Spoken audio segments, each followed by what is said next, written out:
Welch. I got a real surprise this morning when Joey said, here's the headset. You do the show this morning. That's awesome, man. Tracy, it's great Back to in the be saddle. back. Well, I appreciate you being back.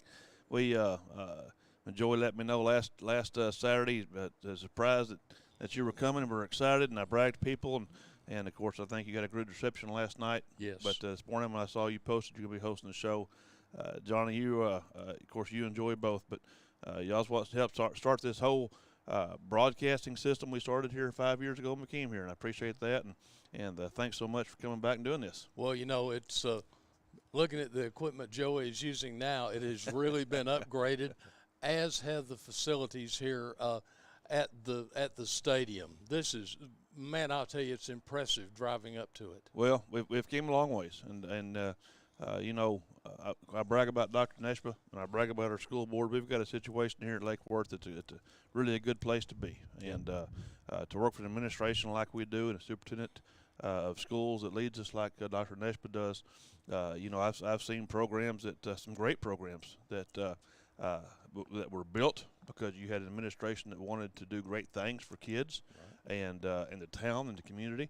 And that's where we're at here with our program, and I really appreciate these folks. And when those folks leave, or if those folks leave, when those folks leave, and they lose sight of what brought you, it goes down in a hurry. And it does. That's just what happens. Absolutely. Well, last night Western Hills came to town.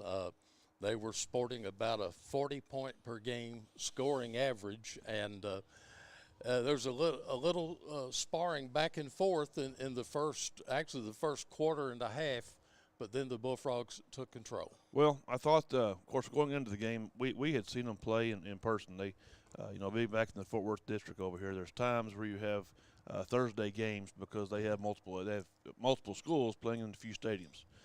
So we got a chance to go watch Western Hills. Coach Moreland does a great job with his kids and his program over there, and he got a good coaching staff.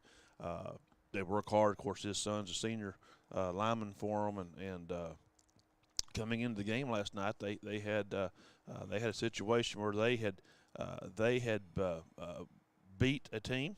It's kind of a three-way tie there between Dunbar, Eastern Hills, and Western Hills, and because of the three-way tie, their backs were against the wall. And I told our kids their backs are against the wall. Mm-hmm. But before I go that far, let me kind of go back a little bit. We knew they had some very talented players. Yep. And their quarterback can go. If you give him a crack, he can go. He had a few yards last night against us, but I'm very, very proud of our defense for not giving up that long touchdown run, right, which had been dominant in the games prior to that. Yeah. Also, their kickoff return, that number 1 and number 4 or something. Yeah. And you kick to them back there, you've got to have a net. And where people's been hurt over the last several weeks is you go down, you fly down through there on your kickoff team, and it's what we call porous. You have holes in there. Our goal last night was not to have any holes. We had a net coming down the field, and you can't get through that net. And I thought we did a really good job of watching that and taking care of that and not giving that long run. And overall, Johnny, I think special teams was the difference in the game last night. Well, it really was. And, of course, when we got into the second half, there were 2 or 3 snaps that really turned the momentum around. We're talking snaps that went 25 or 30 yards beyond the punter, and the Bullfrogs covered them and took over and got great field position, but they also took it on down and put it in the end zone. Momentum changers. That's exactly right. And we're very blessed to have a Matthew Welch back there snapping for us. People often overtime overlooks the deep snapper. Yeah, they do. And Matthew has been a 2-time first-team All-District deep snapper. We sometimes take him for granted, but he shoots bullets back there. A couple things here. Number one, the snap. You mentioned that last night they snapped it over their head. The ball went deep. We got the 25, 30-yard exchange there, et cetera. But another thing is also is the speed of the snap, from the snapper to the hold on extra point, or the snapper to the punter. That takes away your block time, the time you have to get back there and block that punt or block that extra point. And our operation's good. Of course, our punt team is really good. Our kids do a good job blocking with it. Our scheme is good. We give up very, very few punt return yards, and Polito does a good job. You might find a punter that punts deeper or farther, but our coverage is good. So where we get a 30, 35-yard punt, there's no return. Right. You may get a 50-yard punt with a 17, 18-yard return where the net's different. The net's less than what we're actually getting. So I'm just so proud of our kids and proud of our special teams and Coach Raines and McAnally, the offense and defense. I'm just proud of our kids and our program, Joy. Johnny? They are doing just a terrific job. And, of course, 2 games to go. And in the final segment of the show, we'll talk about the matchup with Dunbar. You bet. But a really good crowd last night. I'll tell you what, they turned out pretty well on the visiting side too. They have. And, great rivalries. We saw one thing last night that was really impressive, though, when it was one of the I think one of the Bullfrogs, Joey might help me out with it. Anyway, it was a big hit, and the Bullfrog helped the young man up after. Oh, is it Brian Neal? When he tackled down Butler. Yeah, it was Brian Neal. And what I was impressed about is, yes, he helped him up. Brian turned around. But then the young man came back and patted Brian on the shoulder. And, it's not life and death out there. It's not. And a lot of these kids grew up together. A lot of these kids played against each other in little leagues and summer league basketball and all that type of stuff. UIL, whenever UIL put us in the district with Springtown, Decatur, Burke Burnett, Wichita Falls, Hershey, it was 147-mile average round trip. Yeah. These kids right here, Castleberry is right there. I mean, it's as a crow flies, 5 miles? Oh yeah. Western Hills is just right down the road.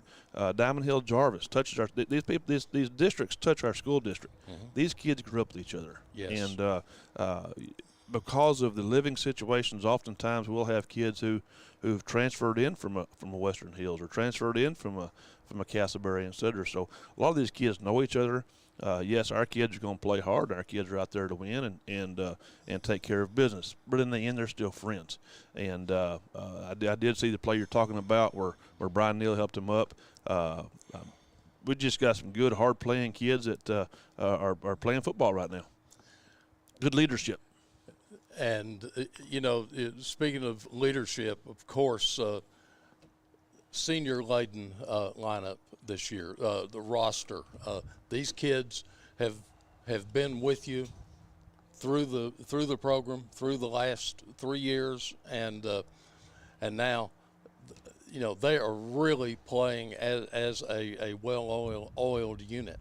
Well, 5 years ago, when you were sitting right here and we're talking, along with Joey, we talked about building a foundation. We talked about getting the dirt level. We talked about building the proper trenches. We talked about putting the proper rebar in, all those type of things.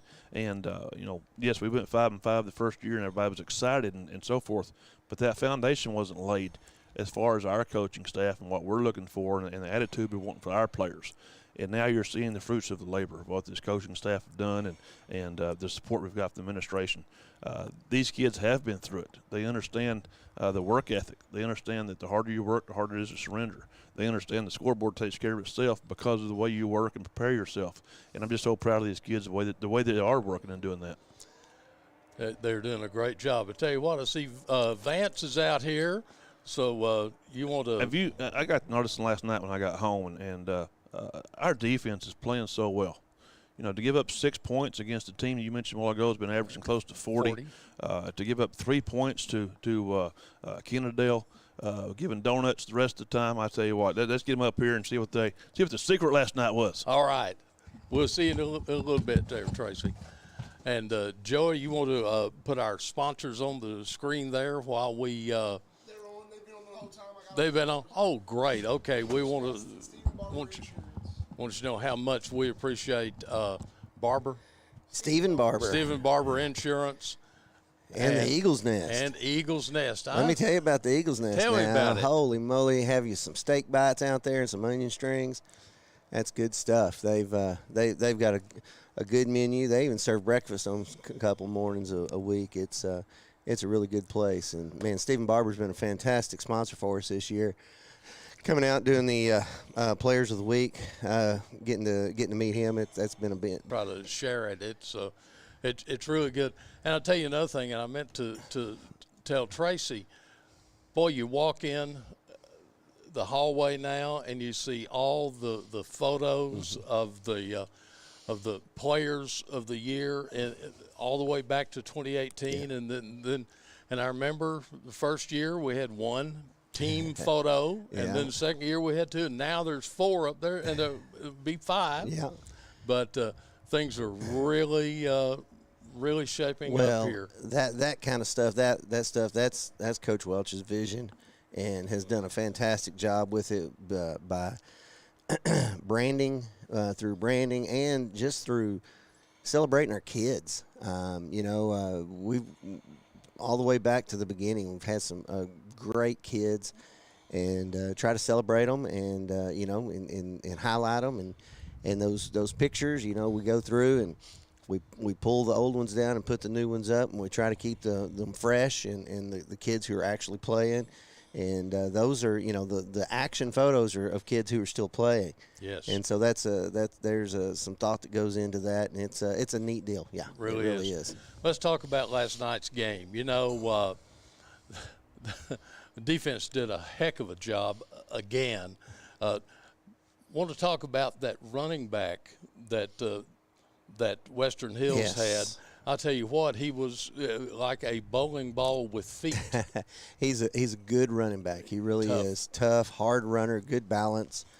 But we knew they were a strong offense coming in, and we knew that they had a really good running game.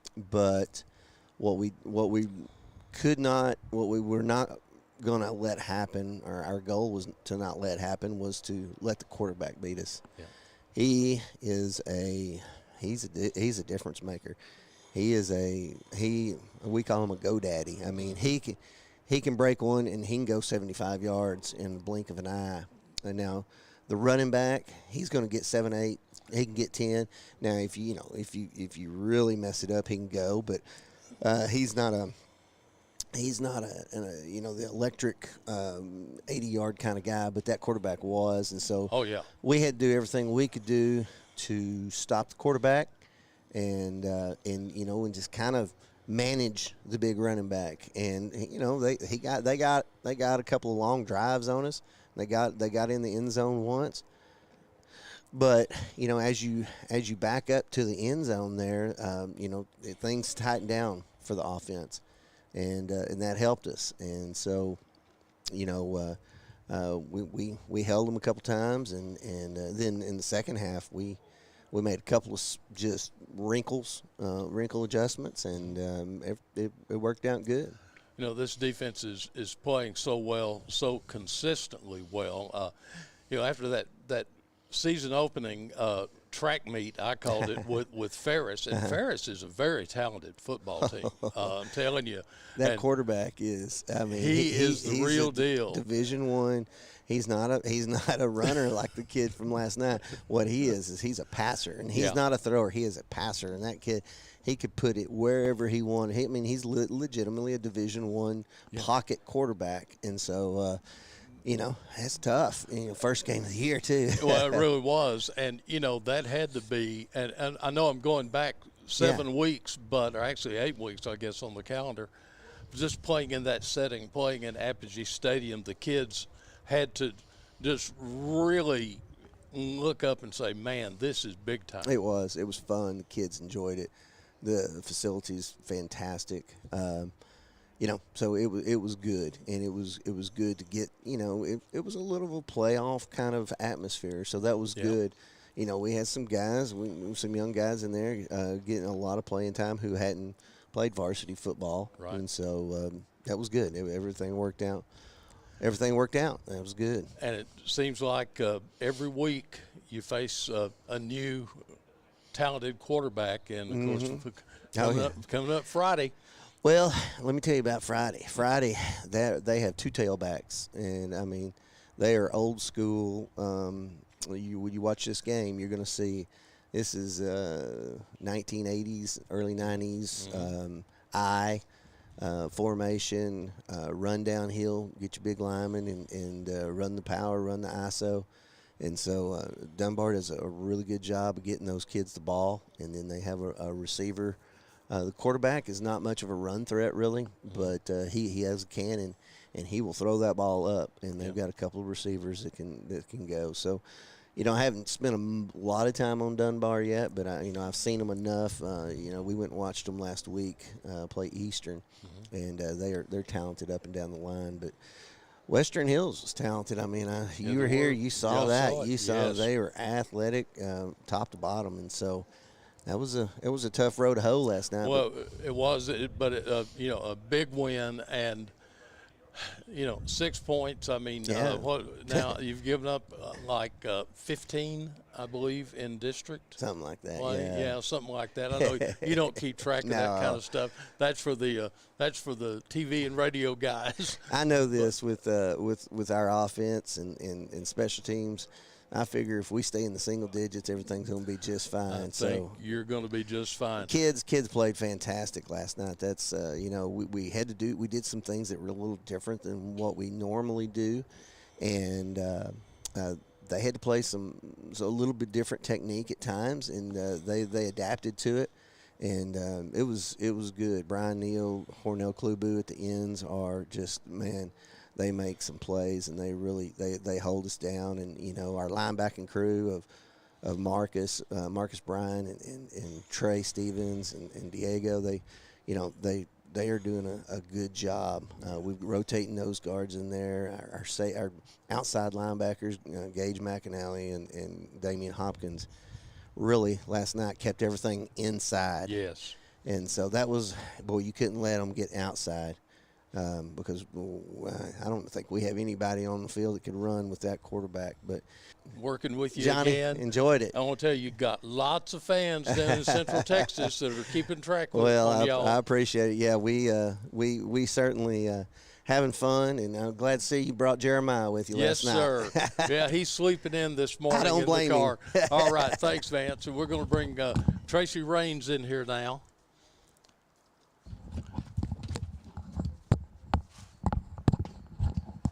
Good morning. Good morning, Joey. How you doing? Oh, that's not Joey. That's not Joey. Goodness no. gracious, we changed people. That's hey, Johnny, right. how are hey, you man, doing? Great. Listen, boy, as I was talking to Tracy Welch, started off a little slow last night. Sort of everybody kind of getting the feel of each other, but man, in the second half, the Bullfrogs turned it on. They did. The first half, I thought we had a good opening drive, came out and scored. I think we had a penalty on the extra point play there. We moved it down to the 1.5 and went for it.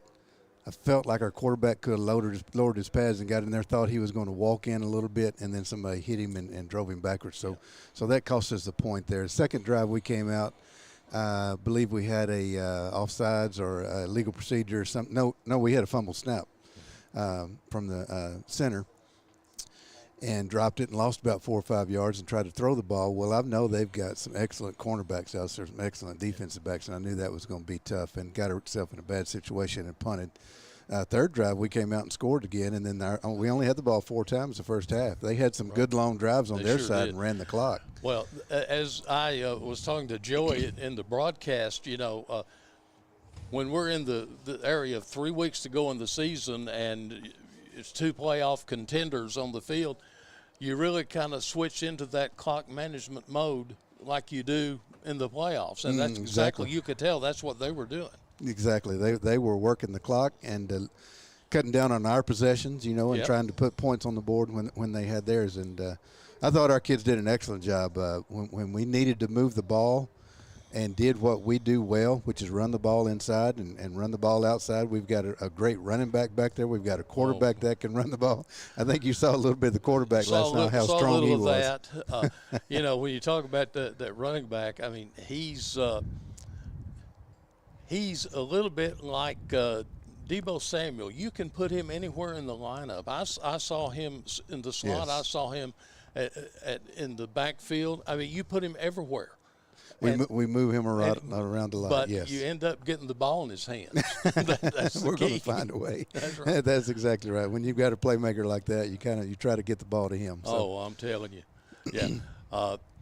You know, coming up this Friday, I know you haven't had much of a chance to do any homework on Dunbar, but you know every game's a big one now. But that one, that's one that you really want to jump out with an early lead and keep them. You do. We've got to play our game. We've got to do what we've done consistently all year, which is not turn the ball over. We've got to work to get first downs and just drive the ball down the field. They've got an excellent defense. They've got athletes all over the field out there. The last three opponents, Western Hills, Dunbar, and Eastern Hills, are very similar. You know, they're good up front. They've got good secondary guys, like to play a lot of man coverage. And so we've got our work cut out for us. You know, they do run a different front than what Western Hills did last night. So they'll probably be looking at a 40 front this week instead of the 3-4, the 6-1, or whatever they were running last night. So it's really going to be a good matchup, and I'm looking forward to watching that one. As the district plays out in these final 2 weeks, you know, you want to hold serve. You want to stay in that number one slot because we're back in Region 2. And, of course, you know who's right around the corner. That's a pretty tough bye district we got. Pretty tough bye district. Yeah, it is. I heard they had a shootout last night, too. 38-36, China Spring over Stephenville. And as I mentioned during the broadcast, you know, that's such a unique setting when you have two defending state champions in the same district playing against each other because China Spring dropped down to Division II for 2 years and then came back up. That's pretty tough. It's pretty tough. I guess you'd call him my nephew-in-law. My niece's husband, he's a defense coordinator at Stephenville. So they were fortunate enough to win a state championship last year. Of course, China Springs did in Division II. And I heard that was a shootout. Looking at the score, I didn't see any of the ball game, but it looks like it was a shootout. So. Yeah, we were watching it on the Dave Campbell's app, and it was going back and forth all night long. So tell me about just basically your offensive scheme. You go either with the one back or the H-back set. So the first thing we want to try to do is establish a run game. We've got to do that. Get more people moved in the box and open up, you know, some of our passing game outside. And you know, we try to develop that run game with a running back or the quarterback, and so we can basically run the same plays out of one back or two back that way. And so that's what we look at. And every time we look at somebody in a week, we try to find out where their weaknesses are and attack that. And that's not unlike any other coach around the state of Texas. That's right. But yeah, we focus on protecting the football and focus on getting first downs, knowing where that stick is so we can get past it and get a new set of downs and just hold on the ball and move it down the field, Johnny. Well, I'll tell you what, it's great seeing you and talking to you again. Yes, sir. It's good to see you. We're going to bring Tracy Welch back in here. I keep up with your Facebook site, and looks like it's going good. So. I appreciate it. Yes, sir. Thanks. Thank you, Johnny. Go get them. And again, Stephen Barber Insurance and Eagles Nest are the sponsors for Bullfrog football. And as I heard Joey say a couple of times on the broadcast last night, if you'd like to jump on the bandwagon and help out as a sponsor, contact Joey, and he will hook you up. Tracy, Dunbar coming up. Tell us about it. Well, they're athletic. We've seen them play twice now in person, like I mentioned a while ago, and of course they've got two really good tailbacks. They're a downhill type of team. We saw a downhill runner last night in that tailback, but they're going to get in the eye, and they're going to bring it downhill at you. And they've got a little receiver that by you having to put everybody in the box to help stop that run game. They got a little receiver number 4 that they can throw over the top, and the kid's really fast. And the quarterback does a good job of play action, riding that ball in there, pulling it up and throwing it deep, and number 4 runs underneath it and goes to the house. So you've got to stop that. That's the aspect of their offense you've got to stop. And I would imagine that with the traditional eye set primarily in the backfield, that clock's going to be running pretty fast during the game. It does, and kind of depending on what Coach Raines and the offensive staff does. I thought last night was pretty fast. It was. That wind blowing. I saw your intro before the game, before the show actually started. You talked about the wind blowing in and so forth. And when that wind blows in, first of all, we've got kind of an east-west stadium here. Mm-hmm. It's north. Normally a football stadium is north-south. But ours is more of an east-west, so it really plays tricks in that ball. When you got north-south, it's hard to throw into the wind, but when you're with the wind, you got the advantage. Well, here it's really against you both ways. Yeah. So we ended up running the ball quite a bit last night, which I thought we did a great job of. If that's the situation you get into with Dunbar, then you got to make sure that your drives are productive. And you can't get stopped and let them go score and get behind the clock, so to say. People talk about getting behind the chains. Well, in a game like that, you can't get behind the clock, and you got to stay with them match for match. And Joey and I talked a little bit about about District 5, about the potential matchups coming out of that district, and La Vega defeated Alvarado last night, so it's looking like Alvarado is going to be in the number 4 spot unless something unforeseen happens in the next 2 weeks. We've looked a little bit at it, and as a head coach and coaching staff, you hate to look too far ahead, but at the same time, you've kind of got to look at it a little bit. You got to make plans for stadiums and things like that. We've talked to the Alvarado coach about some possible playing sites, and again, you hate to do that, but you got to take care of your kids and your program. Yeah. So we've talked a little bit about it. Alvarado came out the first of the year and really put it on Springtown, which kind of surprised some people. And new coaching staff, Coach Dixon had left, and a new guy came back. I think he actually is from Alvarado, and but came back home and is doing a good job. They're playing people tough. I haven't watched any film on anything about them because we got 2 more games to take care of ourselves. So, but it looks like it might be, if we were able to carry our momentum and keep going, it looks like it could be a matchup between us and Alvarado. I think so. And looking at the other 2 districts in the region, I was just amazed because I hadn't really paid that much attention to Region 2 because I was thinking about Region 1 the last couple of years. Right. But over in District 7, Salina is in a Dallas district. And that just, they can't be too happy about that. Well. And played Carter last night. Yeah. I'll be really honest with you, Johnny. I've not looked at anything maybe past Alvarado and the possibilities of who we might play the first round there. The one thing that to me is really intriguing is the number of 4A Division I teams is really dwindling now. And you've got Region 1 and Region 2 that runs all the way from El Paso to Amarillo to almost to the Louisiana border. You're right. Across the Metroplex. And that makes it tough on scouting folks. It does. Tough on travel, tough on scouting, and tough on stadiums because you talk about those playoffs and the matchup pairings and so forth. Where do you find a stadium?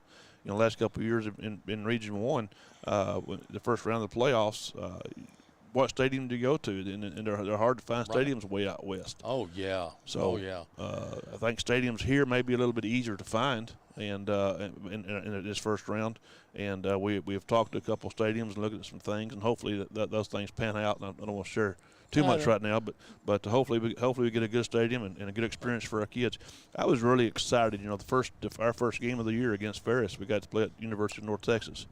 What a great experience for our kids. The video was marvelous from there. Great, isn't it? Isn't it awesome? Beautiful. It is. Yeah. And good for our fans. Our fans loved it. Our kids loved it. Just a great deal. So we're hoping something like that again for our playoffs. And for the kids to get to start the season in that type of facility is very rare. It is. Let me tell you this. It really showed our kids how good of turf we have right here at Lake Worth. Really? I tell our kids all the time, we have the best turf, and of course we play at local stadiums here around here, and our kids know that ours is the best surface. Now, the stadium itself may be a little different in North Texas, but our grass, our turf is the best, and our kids saw that, and they love it here. That's terrific. Tracy, I think we're about to wrap it up. Anything else you'd like to add before we shut her down? Well, I praise God for what's happening here, Johnny. I thank you for coming back and doing this weekend. Just a great homecoming, I guess you'd say. Yes. And thank you for doing it.